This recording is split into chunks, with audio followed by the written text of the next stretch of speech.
32তম ম্যাচে এই সানরাইজার্স হায়দ্রাবাদ যে রেকর্ডটাই না করলো, আজকে সেই বেঙ্গালুরুর কাছে হারল।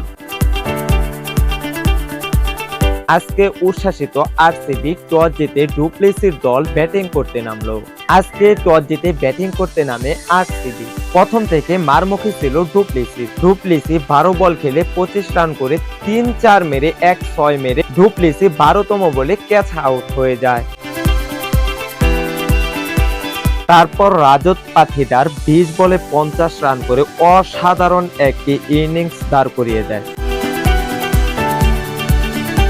এদিকে আস্তে আস্তে রান তুলে নেয় বিরাট কোহলি। 43 বলে 51 রান করে মাঠ ছেড়ে দেয় বিরাট কোহলি। আরসিবি প্রথম 20 ওভারে 7 উইকেটের বিনিময়ে 206 রান করে এই লক্ষ্যে ব্যাটিং করতে নামে সানরাইজার্স হায়দ্রাবাদ। 207 রানের টার্গেটে ব্যাটিং করতে নেমে প্রথমে তাবিজ হেডকে হারিয়ে বিপর্যয়ের মুখে হায়দ্রাবাদের ব্যাটিং লাইন। এদিকে অভিষেক শর্মা 13 বলে 31 রান করে 3-4 মেরে বিধ্বংসী এক ইনিংস খেলে প্যাভিলিয়নে ফিরে যায়। এদিকে আস্তে আস্তে আব্দুল সামাদ রান তুলতে থাকে, 37 বলে 40 রান করে অপরাজিত থাকে।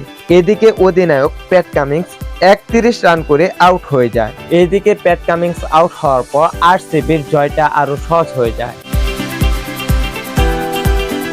সো ফাইনালি গাইস, আপনারা যারা এখন পর্যন্ত আমাদের এই স্পোর্টস 24 আওয়ার্স চ্যানেলটি সাবস্ক্রাইব করেন নাই, অবশ্যই সাবস্ক্রাইব করে পাশে থাকা বেল আইকনটি অলে সেট করে দিবেন। সো ফাইনালি গাইস, ভালো থাকুন, সুস্থ থাকুন, দেখা হবে আবারও নতুন কোনো খেলার ভিডিওতে।